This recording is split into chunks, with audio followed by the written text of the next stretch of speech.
Vou ajudar o Fogo da Flamengo TV aqui atrás. Felipe, em meio a esse calendário apertado aí, hoje você conseguiu dar oportunidade a muitos garotos, né? Alguns que vinham pedindo passagem, outros, né, pela primeira vez, como o caso do João Alves, que foi muito bem, muita personalidade. O Lohan voltou a ter chance, né?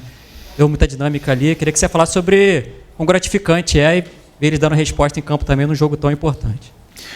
Bom, a base sempre importante. E o bom disso é que eu conheço praticamente todos esses meninos, foram meus jogadores tanto no Sub-17 como no Sub-20. E hoje eu consegui dar minutos para alguns deles, para eles poderem se ambientar com o que é o profissional, ficar perto dos jogadores. E principalmente porque temos que, claro, sempre que puder oportunizar a base, sabemos que é importantíssimo porque é como se a gente tivesse contratado jogadores novos, né? E ter esses jogadores aí rendendo é muito importante para a gente. Felipe, Letícia Marques do GE. Bom, entrando um pouquinho também no que o Lázaro falou, você usou o jogo de hoje para dar oportunidade não só aos atletas da base, mas também a outros atletas que precisavam de alguns minutos. Foi um jogo de muitos testes.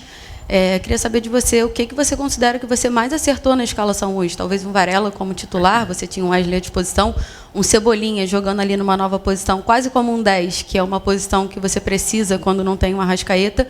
Queria saber de você, qual é o seu mérito, assim, seu maior mérito que você avalia hoje na escalação? Não, como eu sempre falo para vocês, eu sempre coloco o que eu acho que eu tenho de melhor para poder vencer o jogo, né? No último jogo eu não pude contar com alguns jogadores, já seja por lesão, já seja por indicação do departamento médico, e outros jogadores durante o jogo acabaram não tendo condições de acabar. O caso do Bruno Henrique contra o Botafogo. Então, muitas das decisões, né, eu já falei uma vez, eu não gosto de poupar, não é do meu perfil. Só que, às vezes, é inevitável que aconteçam essas lesões, esses jogadores que não conseguem estar pronto para performar durante o jogo. Hoje, dentro do que eu tinha disponível, eu escolhi o que eu tinha de melhor porque eu não subestimo nenhum adversário, eu acredito que todos são difíceis. O Central Córdoba, né, como vocês mesmos disseram que era muito fraco, demonstrou que ganhou da gente aqui dentro e nós não podemos subestimar ninguém. Então, sempre no primeiro caso, meu primeiro ponto era tentar fazer o resultado e depois, se desse para oportunizar, ia oportunizar. Acredito que o time fez um grande primeiro tempo, muito bom, controlamos o jogo, fizemos boas jogadas e os gols, né? Jogadores que se reencontraram com os gols e depois, claro, conforme foram passando os minutos e o adversário também tinha uma arma importante, que era o contra-ataque, ataque ao espaço, e acabaram fazendo um gol ali, o segundo gol deles aí num rebote de escanteio. Mas acho que foi um jogo muito bom para poder dar oportunidade para esses jogadores que vêm jogando menos e que possam ganhar minutos e confiança. Felipe, boa noite. Flamengo entrou nessa terceira fase da Copa do Brasil com uma obrigação muito grande, né, pelo favoritismo, diante do adversário, cumpriu a sua obrigação pela classificação. Houve clubes que não conseguiram, né, cumprir essa obrigação e confirmar o favoritismo. O Flamengo está classificado. Mas qual, no seu entendimento, o principal proveito que você conseguiu tirar dessas duas partidas da Copa do Brasil? Boa pergunta. É que todo jogo ele deixa alguns detalhes, né? E no primeiro jogo, por exemplo, que jogamos lá no Maranhão, foi um jogo muito difícil, muito complicado, um adversário, um campo muito alto, e o time se comportou de uma forma muito sólida aos 90 minutos, né? E hoje, durante o jogo, a gente viu um time com muita intensidade, muita troca de passe, principalmente velocidade na circulação de bola, e causamos muitas dificuldades. Então, esse jogo foi bom por vários aspectos assim que eu falo táticos. Os jogadores se encontraram, né? Eles encontraram os espaços, porque no final das contas quem joga e quem decide a jogada são os jogadores. O único passo que eu faço é dar o caminho para eles e depois eles que resolvem. E eles encontraram e também nos dá pistas de onde a gente pode sofrer. E por isso que é com esse time que nunca tinha jogado junto, né? Então realmente temos que trabalhar nesses aspectos que precisamos melhorar, mas bem contente com a performance. Felipe, Raiza Simplício da Gol Brasil e da revista Placar. No início do ano, quando o Flamengo contratou o Juninho, você até numa entrevista coletiva você falou sobre ele, sobre a chegada dele, que ele tinha características que encaixavam muito com o seu estilo de jogo e que era um jogador que estava chegando para jogar, para, né, ser de repente ali uma opção ao Pedro, o Gabigol tinha saído, enfim.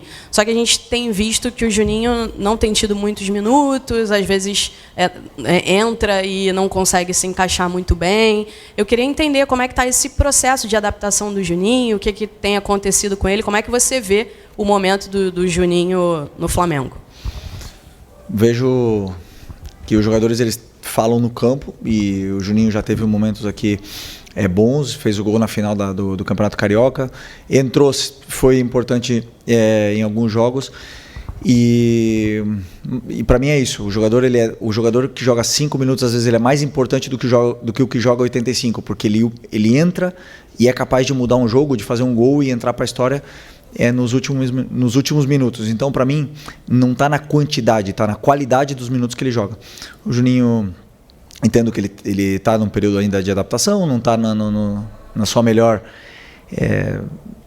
no seu melhor momento, né, eu diria assim, mas estamos aqui para trabalhar, para dar todo o apoio para que ele possa ser o Juninho que a gente espera, que ele espera dele. E enquanto isso, continuar trabalhando e as oportunidades chegarão, e assim que ele falar sempre, que como todos os outros falem no campo, ele vai ter cada vez mais minutos. Felipe, boa noite. Natália Brasil, Damas do Esporte, também Rádio Roquete Pinto. Hoje você teve uma vitória tranquila, né? Conseguiu a classificação, mas aí vira a chave domingo, né? Como você mesmo diz, a gente tem um calendário muito tomado de competições, um privilégio para o Flamengo estar disputando essas competições. E você teve hoje o Pedro 90 minutos em campo, a Arrascaeta também entrou depois de ter ficado fora contra o Botafogo. Queria, se você já tem algum pensamento para o jogo de domingo, que é contra o líder do Campeonato Brasileiro, um jogo, né, como a gente fala, que vale 6 pontos, se você já tem algum pensamento em relação principalmente a esses dois jogadores, pelo gramado sintético, pela minutagem, pelo controle. E aí queria ouvir um pouquinho de você. Não, temos 4 dias para recuperar até esse próximo jogo. 4 dias é um tempo muito bom para que todos os jogadores que jogaram hoje possam se recuperar a tempo para o jogo. Não sei ainda, a partir de amanhã eu vou começar a estudar o Palmeiras, vou decidir o plano de jogo, que jogadores vão começar, e sei que os dois estão prontos se eu precisar para poder. O Arrasca, como eu falei, não tinha condições de jogo no domingo, e hoje sim, para poder continuar se condicionando, teve 20, 25 minutos para poder não se descondicionar e chegar em plena forma para o domingo, né? Então, são jogadores que, principalmente o Pedro, veio de uma lesão muito extensa, mas que está cada vez mais pegando ritmo, entrando em forma, e para poder ajudar os companheiros. Assim que eu decidi, eu vejo que jogador vai começar o jogo. Felipe, boa noite. Gabriel Reis, canal Paparazzo Rubro Negro, revista Placar. Vou fazer uma colinha aqui, rapidinho, te pedir perdão, que eu estou com umas informações aqui que eu queria te perguntar. O Luiz Araújo percorreu mais de 12,5 quilômetros com 26 sprints realizados e uma velocidade máxima de 33 km por hora. São recordes pessoais que alguns jogadores do Flamengo estão batendo na temporada. É o melhor índice dele no ano. O Alexandre e o Everton Araújo também atingiram recordes de distância e aceleração. Everton, Cebolinha e Pedro se destacaram por atingirem metas, suas melhores marcas aí de velocidade e explosão na temporada. Você poderia fazer uma leitura sobre isso para a gente? E se você acredita que eles estão caminhando, mesmo com as lesões que o grupo está tendo, se você consegue perceber se seus jogadores já dando sinais de atingirem ali um ápice físico? Bom, lesões, por exemplo, Nico e Plata foram lesões de joelho, trauma, né? Ou mesmo alguma mecânica, assim, lesões articulares. Lesões foram agora do Eric e do Alan, né? O resto realmente muscular, estamos tendo sorte, entre aspas. nesse aspecto, né? Depois temos jogadores que, claro, que merecem um cuidado especial, que como é o caso do próprio Cebola, do Pedro, do Arrasca, que vieram de lesões pós-operatório. Então tem que ter sempre temos essa recomendação, essa instrução de que controle, né, em alguns determinados momentos. Esses números que você falou me demonstra que o que eles podem dar, o que o time está preparado fisicamente. Mas não é os números que eu gosto, porque se eles correram tanto, é porque o jogo não foi tão bom.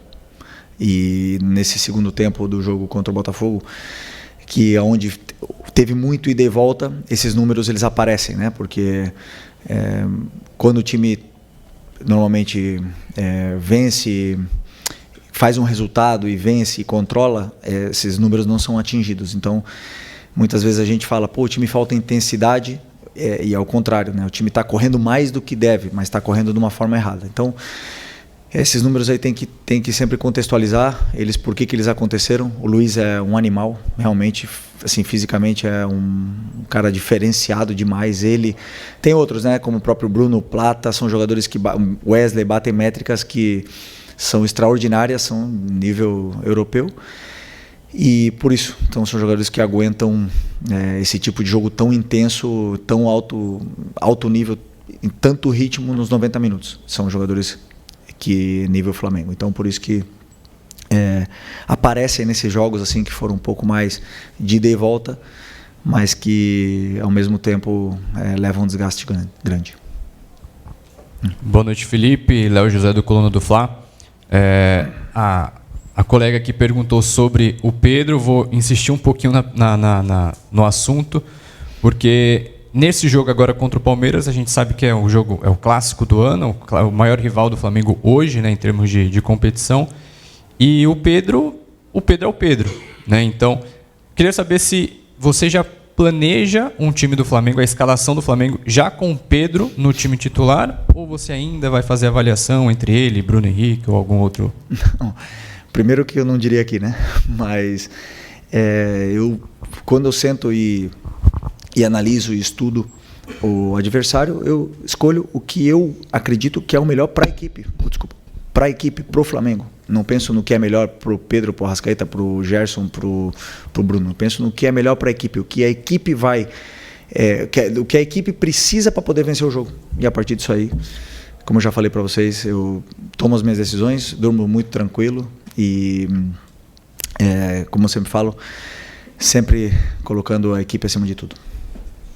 Boa noite, Felipe. Bruna Medeiros, do Desflá. O Lohan hoje voltou a jogar depois de um longo período no Sub-20. E eu queria que você dissesse quais as principais mudanças que você espera depois desse período e o quão importante pode ter sido para a evolução dele, para ele poder te ajudar aí no time. Impressionante, né? Mas eu falei já do Lohan 2 perguntas na outra coletiva e uma antes do jogo. Foram 3 no outro jogo. E falo a mesma coisa que eu falo sempre. Falem no campo. Não importa se tem 16, 17, 36, 37 anos, não me importa. Quem tiver melhor vai ter minutos. O Lohan tá muito bem no Sub-20. Hoje teve minutos, foi bem, gostei dele no jogo. E ele tem que continuar jogando bem. Não pode relaxar. Se ele relaxar um treino, um jogo, eu tô vendo tudo. Então os jogadores eles falam no campo e quem é mais regular e tá melhor, mais minutos vai ter. E quem não tá tão bem, não vai ter tantos minutos. Simples assim. Aqui, Luciana Zogabe, da Rádio Roquete Pinto. O Flamengo hoje, mais uma vez, começou, né, a 220 ali e conseguiu, né, converter em gols, né, as chances criadas, coisas que em muitos jogos, né, teve volume, mas não conseguiu fazer os gols. Hoje o Flamengo fez, mas em contrapartida também cedeu muitas oportunidades, né, para o adversário. Você já falou um pouquinho até na resposta que deu ali para o Papa, mas queria que você falasse também como é que você viu a equipe hoje em campo e o que dá para tirar disso aí para as próximas partidas.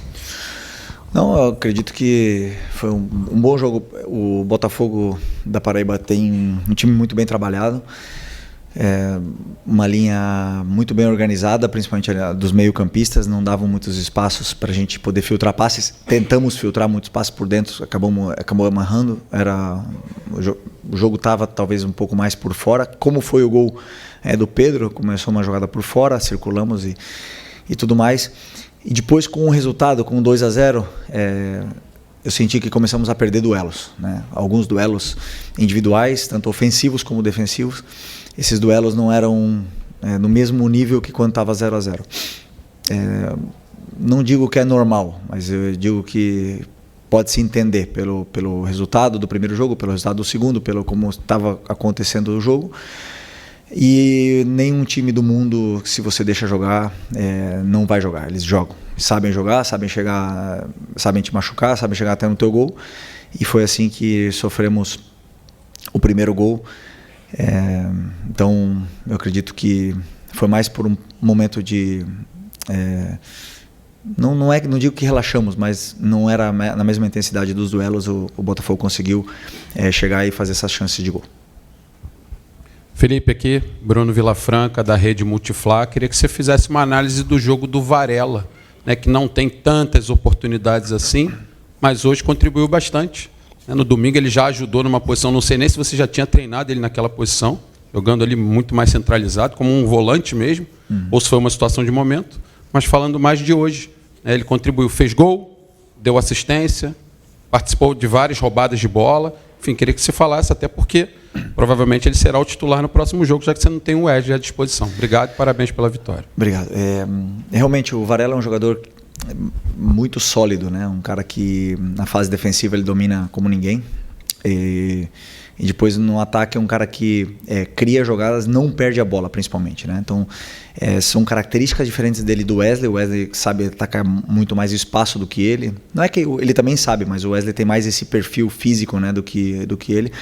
Mas ele tem outro perfil que é mais associativo com os companheiros. É um cara que treina sempre bem, sempre, mesmo quando joga, quando não joga, está sempre da mesma forma. Um cara importantíssimo para o grupo, para a equipe. É um dos caras mais líderes desse elenco, falando menos, um dos que menos fala, mas é um dos que mais líderes. Todo mundo se espelha nele porque é um líder com atitude e muito importante para mim também. Então, desses jogadores assim que todo treinador gosta de ter no elenco, e não é à toa que tem tanta história na carreira dele, né? Boa noite, Felipe. Ian Arrepia, do canal Faz Andar. Hoje a sua equipe fez 4 gols. Talvez uma das grandes críticas ao seu trabalho em 2025 é a falta de assertividade, né? Quando cria muitas chances e não consegue converter. Contra o Juventude foram 6 e contra o Corinthians foram mais 4. O que essas partidas têm em comum é que o Flamengo abriu o placar muito cedo nas 3. Fez o gol logo nos primeiros minutos. De certa forma, a ansiedade, quando o gol não sai cedo assim, tem atrapalhado? E de que forma você pode internamente resolver essa questão para que os gols saiam naturalmente, como depois do primeiro acabam saindo nessas 3 partidas, por exemplo? Obrigado. Bom, primeiro, crítica ao meu trabalho, a falta de efetividade, mas eu não chuto no gol, hein? Já chutava, não fazia gol também, mas eu acredito assim que por que não fizemos gol contra o Botafogo? Porque existe uma qualidade defensiva no time do Botafogo. Existe um time que bloqueou os chutes, que não deixou chegar com tanta facilidade, que os atacantes se sacrificaram muito defendendo, fechando os volantes, fechando os espaços, não deixaram chegar. Eu sempre repito, o adversário também joga. O Juventude e hoje o Botafogo e o Corinthians nos deram certas, não facilidades, mas nos deram alguns espaços onde o time conseguiu aproveitar, fazer os gols, e aí o jogo fluiu com mais naturalidade, mais facilidade, né, depois do primeiro gol. Mas como eu falei para vocês, o nível do adversário ele fala muito, né? Se o adversário não é só qualidade com bola, para mim existe a qualidade defensiva. O jogador que tem qualidade na hora de defender, ele não te deixa chutar, ele induz, ele leva você para onde você não se sente confortável, e aí, claro, fazer gols nesses adversários é mais difícil, né? Tem vários times europeus, por exemplo, que são muito sólidos nessa fase defensiva, e aqui no Brasil também temos alguns, e claro, não é tão fácil fazer gol. E ainda mais se às vezes te pega em dias que você não está inspirado, ou não está no melhor momento, ou não está com todos os jogadores que são determinantes no campo. O time acaba não fazendo gols mais do futebol. A única coisa que a gente pode fazer é continuar dando as soluções, os espaços, levando os jogadores até a área, e depois que eles possam encontrar essas soluções e e finalizar cada vez melhor, porque treinamos para isso. Boa noite, Felipe. Aqui, Sidão Marinho da Litoral News. Domingo tem um jogo dos dois principais elencos da América, Flamengo e Palmeiras. Palmeiras é o líder atualmente do Campeonato Brasileiro. Queria te perguntar o peso desse jogo, tanto para a campanha no Campeonato Brasileiro, tendo em vista que uma derrota deixaria o Palmeiras muito à frente, e para essa sequência final do Flamengo antes do Super Mundial. Se, na sua visão, esse é o grande duelo das duas melhores equipes de fato, porque o Palmeiras contratou muito na janela do início do ano, mais do que o Flamengo, e acabou nivelando a situação nos elencos. Obrigado. Bom, um jogo muito importante hoje, sem nenhuma dúvida, o grande rival aqui, um dos maiores elencos aqui do Brasil também. E temos um respeito muito grande um pelo outro, né? Então vai ser um grande jogo, vai ser um clássico moderno, né, do futebol brasileiro, onde esperamos ver um grande futebol. E, claro, sabemos que tem muita coisa em jogo. No final são 3 pontos, mas que, sem nenhuma dúvida, o Flamengo onde vai para ganhar. E queremos fazer um grande jogo para poder continuar a nossa caminhada. Eu só consigo ver o Palmeiras, não consigo ver mais nada pela frente do que nem Mundial, nem nada. Então, para mim, esse é o próximo foco. Beleza? Bom, daqui a pouco tem treino.